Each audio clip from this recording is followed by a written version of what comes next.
maman aboti mwana na hôpital mais mwana na 4 bilongi.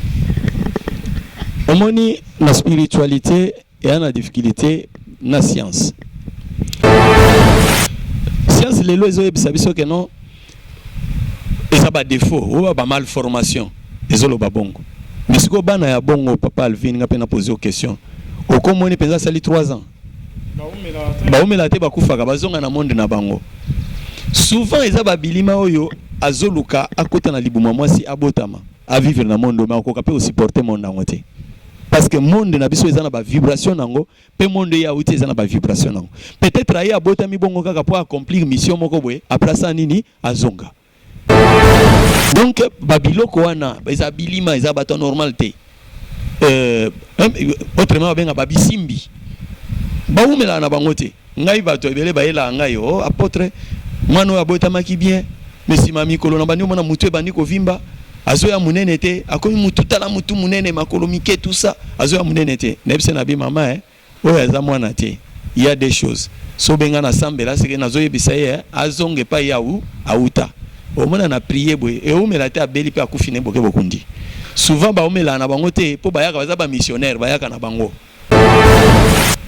na mukili ba visiter biso temporairement et ba mama ebele baza ko zaza na zemi aliko kende babar yo na zemi ozana zemi ko tambola na butu non biloko wana nde na faut pas okuta ne lima koti na libumuti nde biloko wana ekomisa makambo ndenge wana bakoko na biso kala bazaki koloba mwasi azemi atambola na butu te tuna epola nini ako expliquer ngote parce que so expliquer ngo a dévoiler secret na bango ya monde à ténèbres mais ngai ndeko na bino apôtre Jean-Marc nazolo bango parce que nazali na monde wana naza sukuna te siko nazo sunga bino ke boke baba piège eza na monde wana so za mwasi azemi ozana Yesu te otambola bitambola tambola nzela eke lima bongo azoleka akotsa forme na kati ya nzola libomu na yo oboti pe mwana ya bongo obota mwana parti elongi ya mutu parti soso mais oui obota mwana ndengwana siko aboti eloko moko bizarre na monganga ko tunenga sundola yo na mbeta maternité wana donc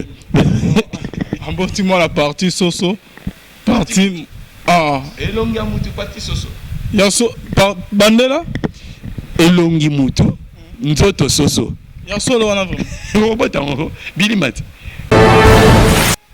esalaka soko okutane lima eloko liboso okoka nzoto no yo malili oki suki etelemi okoka okomi lokola mutu moko électrocuté c'est-à-dire nzoto no ndire kangami bato ebele basi lala bapongi alali boye aoki mbala moko nzoto no kangami lokola mutu akangami na courant suki etelemi ye azoko kofungula monoko te ako bouger te soki elima wana leki nde sikoyo soki siko sensation normale ozozongi kati na yo okokangi Jésus siko sambelaka mususu asambelaka te mama nakufi ye ça dépend mutu na ndenge na ye alors ba sensation misatu oyo yango nde eyaka soki mutu akutani na elima eza na babilima ya zamba eza na bilima ya mai eza na bilima ya mopepe ozotambola na nzela boyo okimba moko suke telemi yo okinoti solo a parfum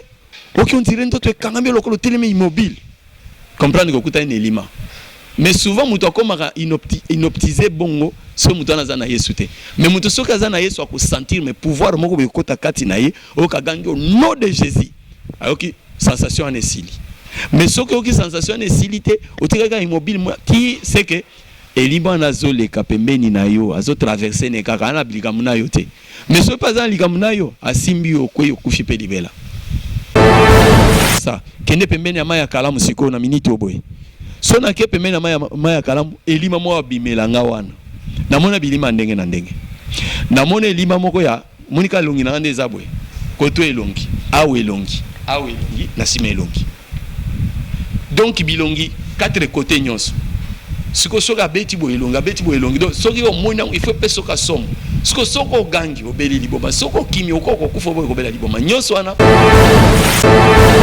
soko lisolo vraiment ya lelo émission na biso toko solo sirene ni papa lelo na sepela ki to solo la momu ke na mambo etali ba fantôme to pe bilima ba bilima eze ebele na kati ya mokili na Kinshasa awa phénomène Kinshasa demo moko mulai bato bazali komona azo apparaître na ba boulevard azo provoquer ba accident bato bazali komituna mais démon siko lelo yo akoma wapi akenda wapi fantôme wana akenda wapi elima wana akenda wapi bato bamituna question parce que amona na lisusu te omoni que depuis na bongo motema na année 86 démon wana azalaka lisusu te na Kinshasa nazalaki ko utiliser démon wana yango avant que na atterrir côté ya démon wana géant de Kinshasa na lingi na on a expliqué bato qu'est-ce que fantôme pe ba fantôme ngo misala ni basalaka Bible ezoloba na kati ya mukanda Colossiens chapitre 1er verset 16 de Calvin asunga biso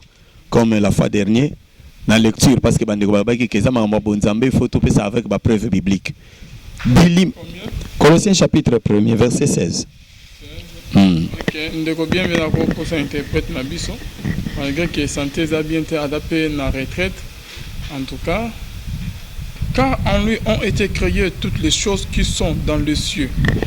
Pote ezali kati na yende ekelama na bankambo nyonso o ezali na likolo et sur la terre. Pe na si ya mabele. Les visibles et les invisibles. Makambo ezomonana na o ezomonana te. Trône, dignité. Ngwende ya lokumu. Domination, autorité. Bokonzi pe bokonzami. Tout a été créé par lui et pour lui. Nyonso ekelama na nzela na ye pe po na ye. Tout a été créé par lui et pour lui. Nyonso ekelama na nzela na ye pe po na ye. Il est avant toute chose. Azalaki na yamba makambo nyonso. Toute chose subsiste en lui. Makambo nyonso ejalisami po na ye. Il est la tête du corps de l'église. Azali mutu ya nzoto église. Okay. Alors, toyoki ke nzambe akela biloko nyonso. Oyo eza visible na oyo eza invisible. Oyo eza lola kuna batamela malikolo na lola ezala oyo eza na mabele awo. C'est-à-dire même ba mami wata tozo compter bango ke baza na mabele parce que mai eza na kati ya planète Terre. Yango tolobi même bango tozo tia bango na compte wana. Origine ya bilima eza nzambe mutu akelaka bango. Na lingi na loba bilima nde munoko na lingala. Fantôme na monoko ya français. Ezali ba être oyo bazana ba forme impressionnante to pe bizarre. Lokola par exemple ange. Toko loba pe d'une autre manière kaza elima parce que mutu azana mapapu. Webi ke ange azana forme nzoto mutu mazana mapapu pona kupumbwa. Ezali un peu ma forme bizarre. Ba benge pe à cause appelé fantôme disons. Alors, ce qui tozui par exemple mami wata aza nzoto ya mutu melopele ya mbisi azape fantôme mokolo moko bato basalaki allusion na Jésus-Christ. Jésus-Christ azotambola likolo ya mai tango azotambola likolo ya mai bayekone bazaki na kati ya bwato babandi koloba c'est un fantôme, c'est un fantôme, c'est un monstre. Jésus alobi bobanga te, ce n'est pas un monstre, c'est moi.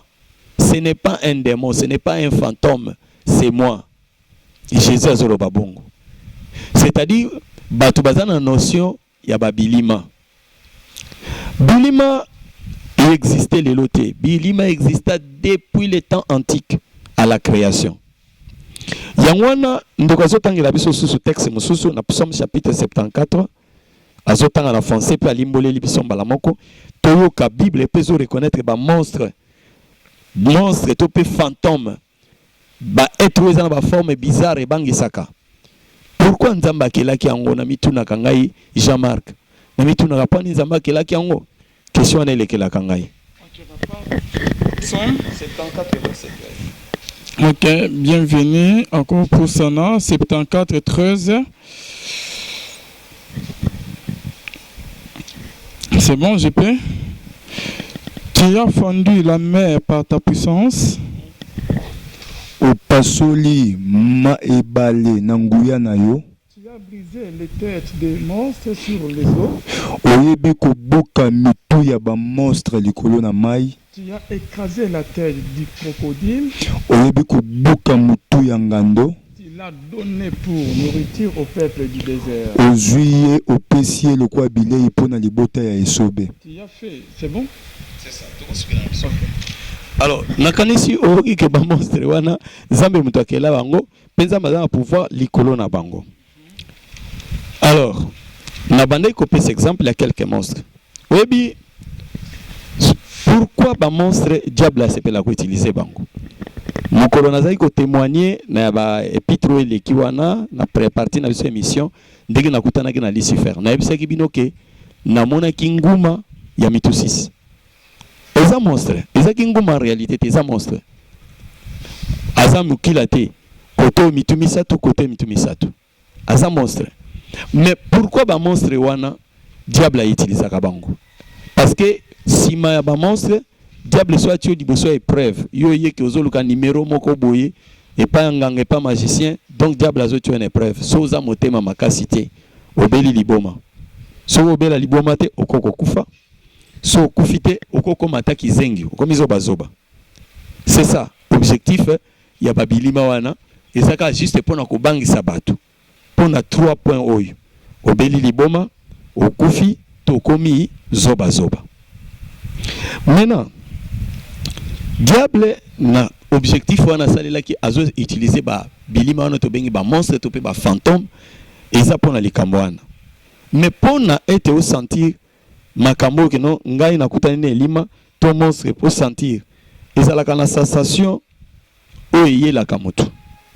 Et ça la ka soko kutane lima eloko liboso okoka nzoto no yo malili oki suki etelemi okoka komi lokola mutu moko électrocuté, c'est-à-dire nzoto no njire okangami bato ebele basi lala bapongi alali boye aoki mbala moko nzoto no kangami lokola mutu akangami na courant suki etelemi ye azoko kofungola monoko te ako bouger te. Soki elima wana leki ndesiko yo soki siko sensation normale ozozongi kati na oko gangi Jésus soko sambela mususu asambela ko mama na kufie, ça dépend mutu na ndenge na ye.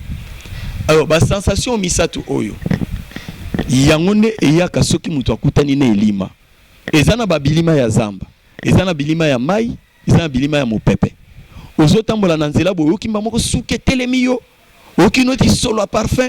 Ok, on dirait que tu es quand même le télémé immobile. Comprendre que tu es un élément. Mais souvent, nous avons inoptisé bongo, ce que nous avons yesoute. Mais nous avons sentir mais pouvoir moko be kota kati na ye, o ka gangi au nom de Jésus.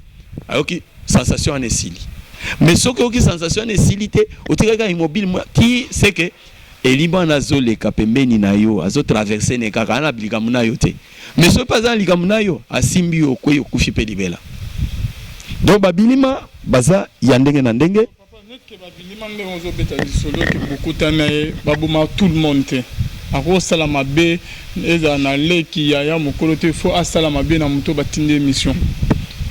Il faut faire attention nazo ba soki batinde mission ako exécuter yo kaka mais soki par exemple nzela o yazo lekela yo pozo lekela nzela na mozana na likambo na yete okokufa te mais oko sentir sensation na tiolobao.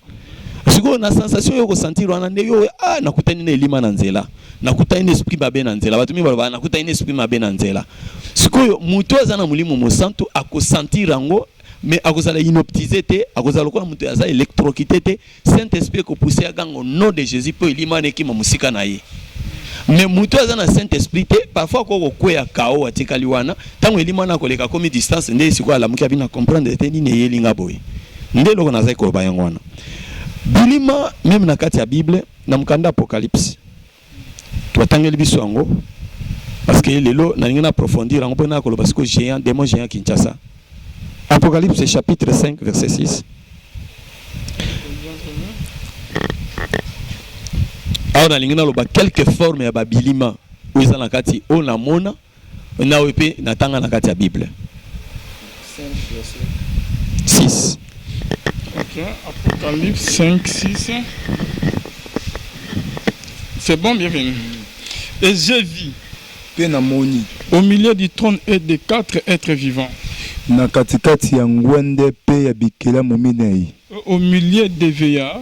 Un agneau qui était là comme immolé.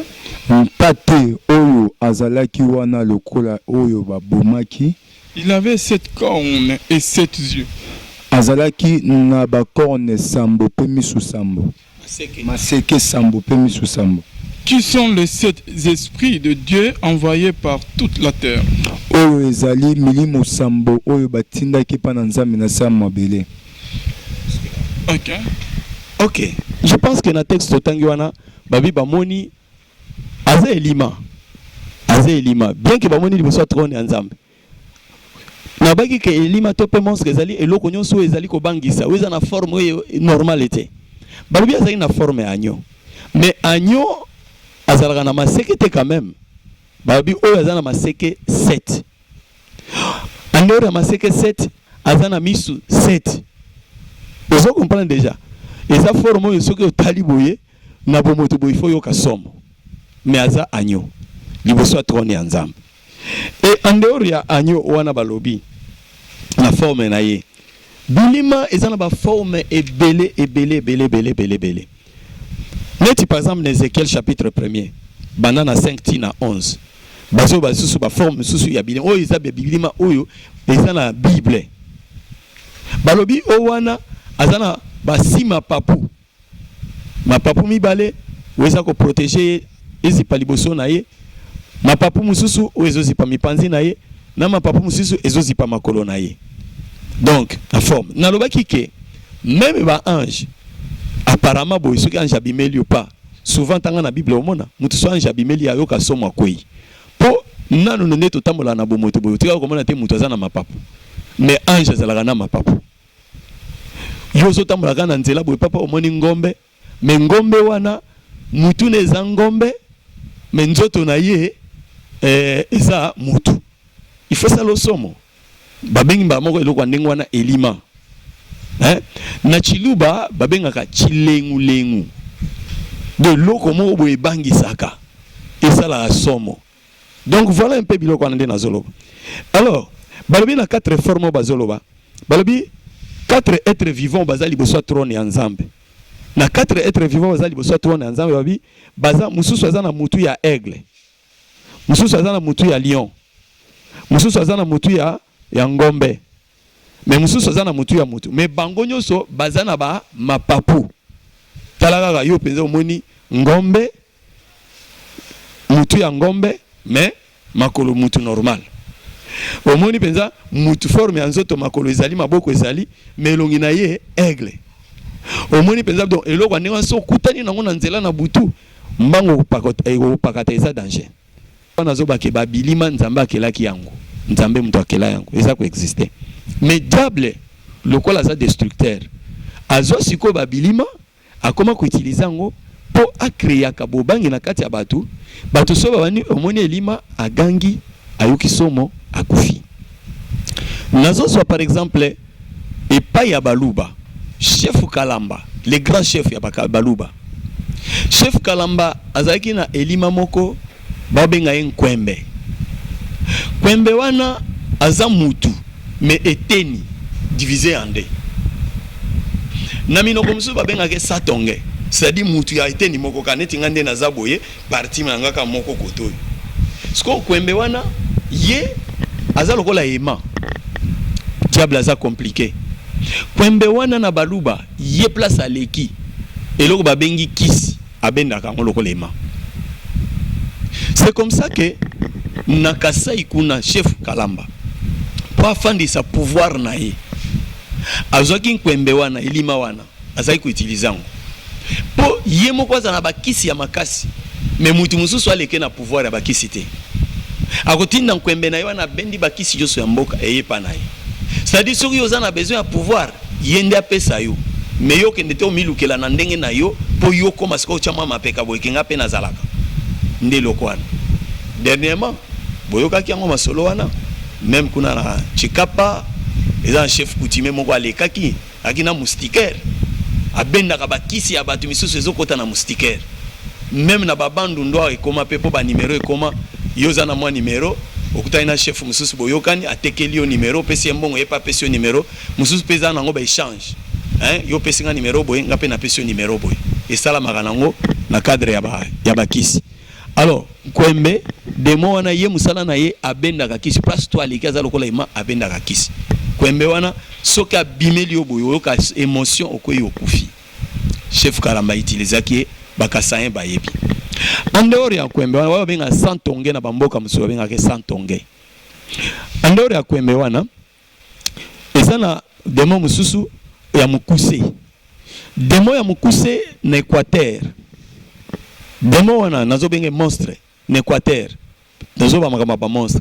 C'est-à-dire azala mukuse. Mukuse azala mukuse pena ngola bébé ya ba 2 ans, 3 ans. Mais maboko ne esimba ati mabele. So azotambola maboko ezoke esimba mabele na makolo na ye. Alors, demo wana babenga kae edio. Azaka zotambola za masuki ebele, suki ne pesi marati mabele. Suki nakata suki ne tellement soignaka ngote ekwesa bankusu. Siko nambo bamboka na Équateur kuna. Soki bana bazo sakana na butu, ye edio wana soki mukolo na yaza wana omona ye pa ye. Place bana baosana ye pa bando sakana. Boko confondre me bayaka ko yebeka ka partir solo pas za solo mabe.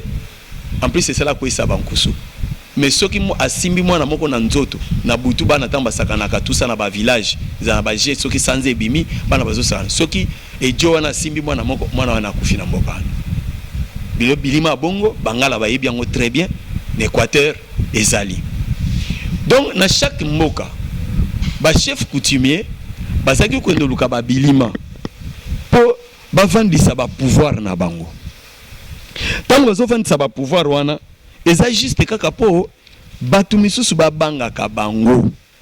Donc yo ndengo za wana keba chef wana za danger, chef wana beta kakake, chef wana sala ka boye babanga ka nganga wana za terrible mboko wana yana nganga moko azana ba bilima danger na robaki bilima eza ndenge na ndenge bilima mai pe azam ngai tango nazaki na kati ya magie bachanga pe na ba preuve belé na Satan bana nzambe lelo ba ko ba preuve te mwanzala moi pasi a opengwi o mona muto aza envier ba occultiste mais ba occultiste obino ba envier kawana science occulte ba pasa ka be preuve soko a mayele te be preuve na so sibira ngo za mayele te bana ba kufa yo moko koko kufa okobela liboma obota bana ba kizengi ba conséquences occultisme ya ngwana mususu okobela maladie otikali paralysie parce que okuta nelima moko boye o supporter puissance na été.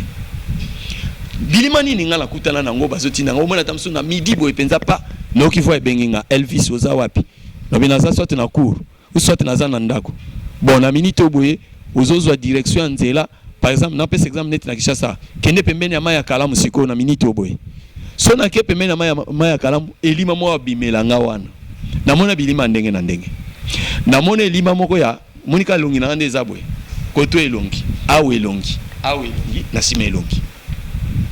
Donc bilongi 4 côtés nyonso siko soka beti bo elongi donc soki o mona il faut peso ka somme siko soko gangi obeli liboma soko kimi okoko kufa bo obela liboma nyonso wana ba épreuve diable po obela liboma ou bien okufa. OK ba épreuve diable l'homme de Dieu nga pe na beta c'est avant que o ko bana di solo na ezana maternité maman boti mwana mo forma bongo net ke 4 bilongi na ne autour beta di solo bon ye bazali elima abota na libuma maman tonne parce que zo salama je crois mais ko yebi ba masolo on papa oyebi po yo kan maman boti mwana na hôpital mais mwana na 4 bilongi.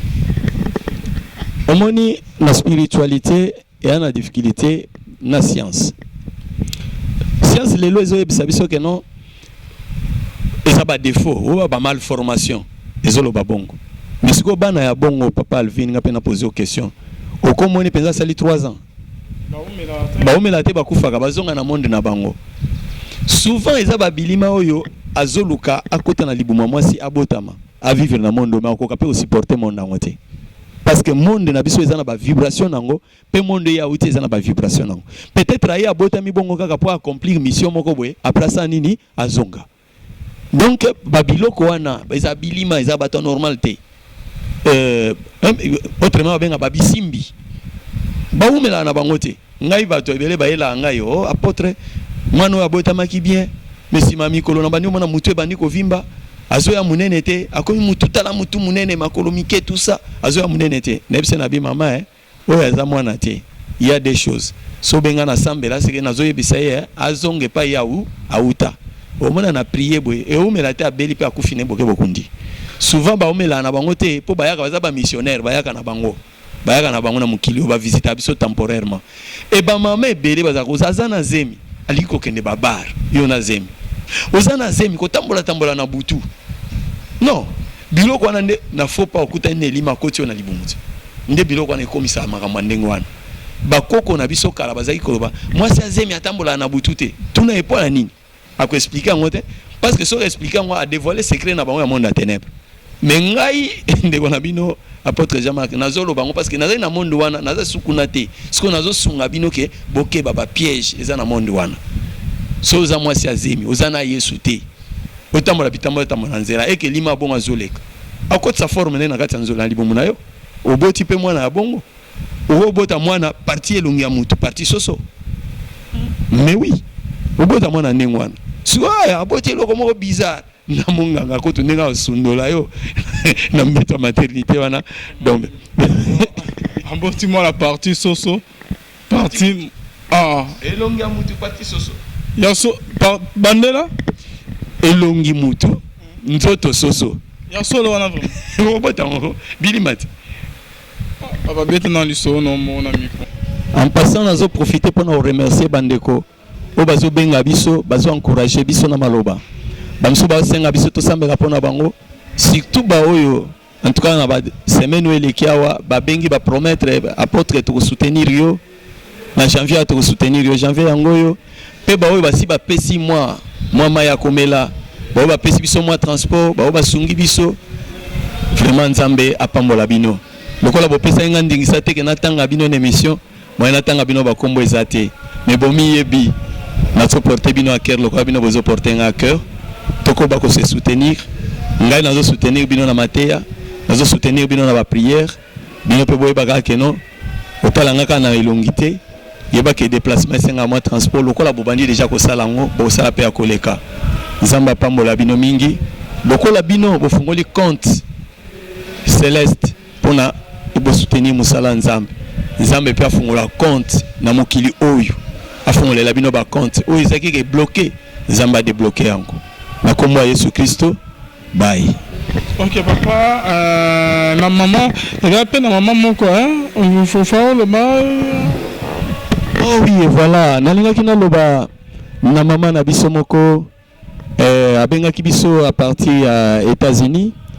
Maman mwana ne komone Léonti mwana asungaki biso vraiment mais code na pesa ki za nango normal makamnyo somé na kombo abosanaki kotia kombo ya Mutombo Kapanda abosanaki kotia Kapanda akomaki kaka Mutombo Jean-Marc alors tant on a ki na monogramme pour na retirer mbongo wana bakoki ko servir ngango te parce que bango bazana besoin ya kombo nyoso misato maman Léonti nzamba pambolo d'avance zoke pe su motema malamu ya kozonga na agence monogramme o rectifier ba pesa kombo ya Kapanda o bakisa po esala kombo misato Mutombo Kapanda Jean-Marc et permettre que tous les sungi na yowana esalisa musala na nzambe voilà on a ka koloba yango wana soki pe obengi biso to kosepela mingi nzamba lola apambola yo.